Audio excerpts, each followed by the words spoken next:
شاہین باغ نے پلوامہ کے شہیدوں کو خراج عقیدت پیش کیا، دیش کے شہید نوجوانوں کو شردھانجلی دی۔ جب پورا ہندوستان سو رہا تھا تب شاہین باغ جگ رہا تھا اور پلوامہ کے شہیدوں کو یاد کر رہا تھا۔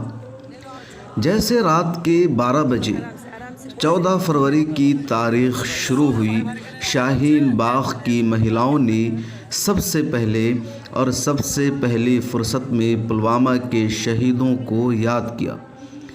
2 مہینہ سے جہاں پر متنازع شہریت قانون کے خلاف آئین بچانے کے لیے مہیلائیں سراپا احتجاج بنی ہوئی ہیں، وہیں پر ان مہیلاؤں نے کینڈل مارچ کیا، 2 منٹ کی خاموشی اختیار کی اور پلوامہ کے ان نوجوانوں کو خراج عقیدت پیش کیا، شردھانجلی دی جو آج سے ٹھیک 1 سال پہلے 14 فروری کو کشمیر کے پلوامہ میں شہید کر دیے گئے تھے۔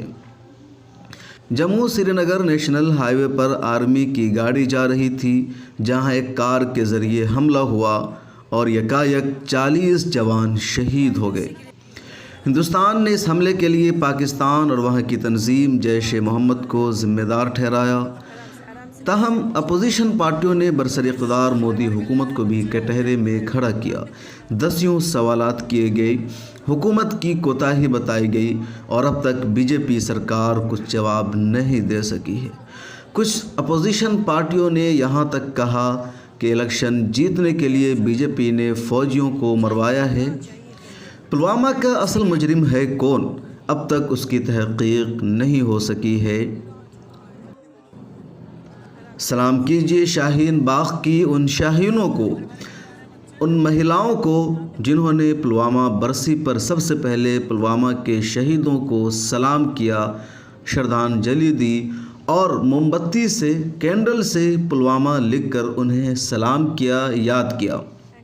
یہ وہی شاہین باغ ہے جسے بی جے پی وزیر داخلہ امت شاہ اور RSS کے لوگ غدار کہتے ہیں، انہیں دیش دروہی بتاتے ہیں۔ ان مہیلاؤں کا یہ کہہ کر اپمان کیا جاتا ہے کہ 500 روپیہ لے کر یہاں بیٹھتی ہیں، بریانی کھانے کے لیے یہاں آتی ہے، لیکن جب بات آئی دیش کو سلامی دینے کی، دیش کے شہیدوں کو یاد کرنے کی، تو اصلی دیش بھکتی اسی شاہین باغ نے دکھلائی، انہی مہیلاؤں نے دکھلائی، اور ان کو دیش دروہی کہنے والے نیند میں مست تھے۔ بیورو رپورٹ، ملت ٹائمز۔